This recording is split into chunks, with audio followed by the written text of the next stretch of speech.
Shalom, perkenalkan nama saya Samuel Penababan dari Prodi Manajemen Pendidikan Kristen dengan NIM 210104038. Dalam video kali ini, saya akan menjelaskan tentang pendidikan dan edukasi bagi masyarakat dari mata kuliah Teknologi dan Literasi Informasi.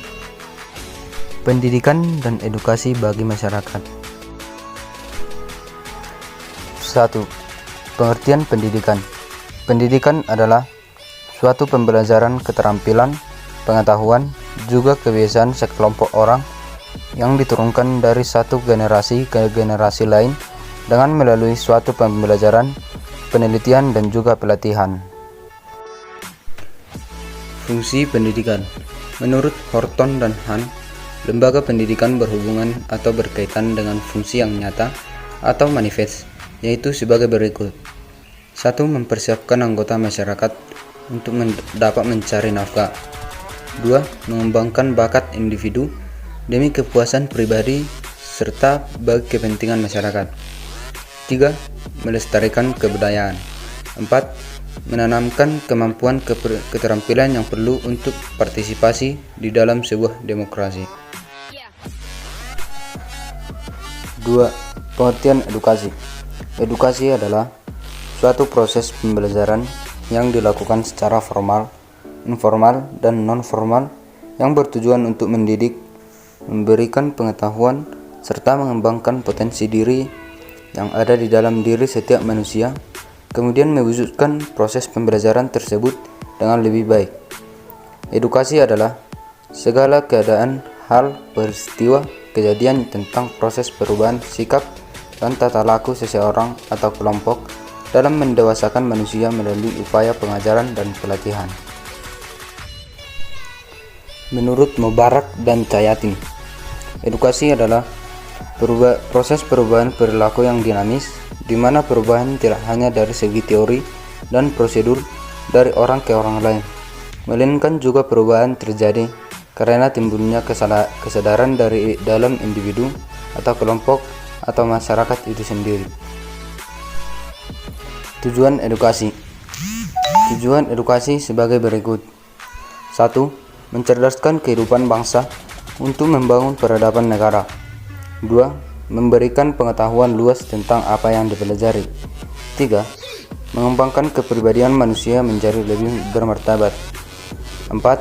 Mengembangkan bakat yang telah dimiliki sehingga lebih berpotensi. 5.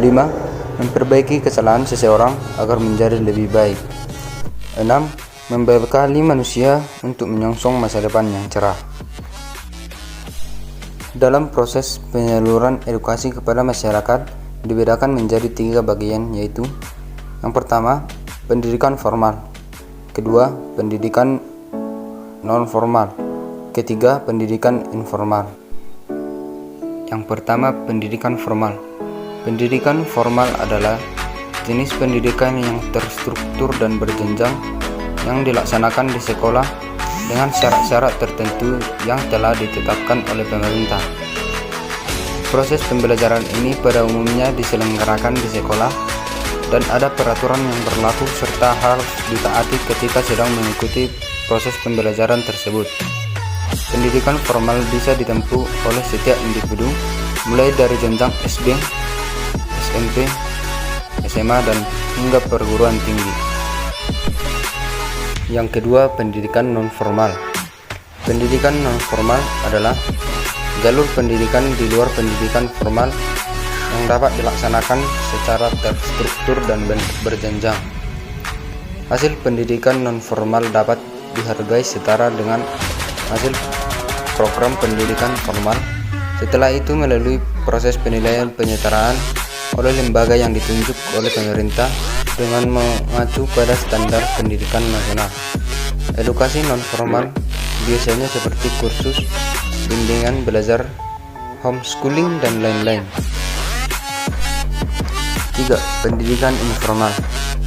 Pendidikan informal adalah jalur pendidikan keluarga dan lingkungan yang berbentuk kegiatan belajar secara mandiri. Hasil pendidikan informal diakui sama dengan pendidikan formal dan non-formal setelah peserta didik lulus ujian sesuai dengan standar nasional pendidikan. Pemeran utama dalam penyampaian edukasi dalam pendidikan informal adalah keluarga.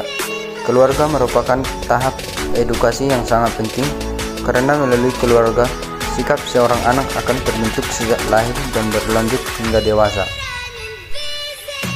Demikian yang bisa saya sampaikan tentang pendidikan dan edukasi bagi masyarakat. Sekian dan terima kasih. Shalom.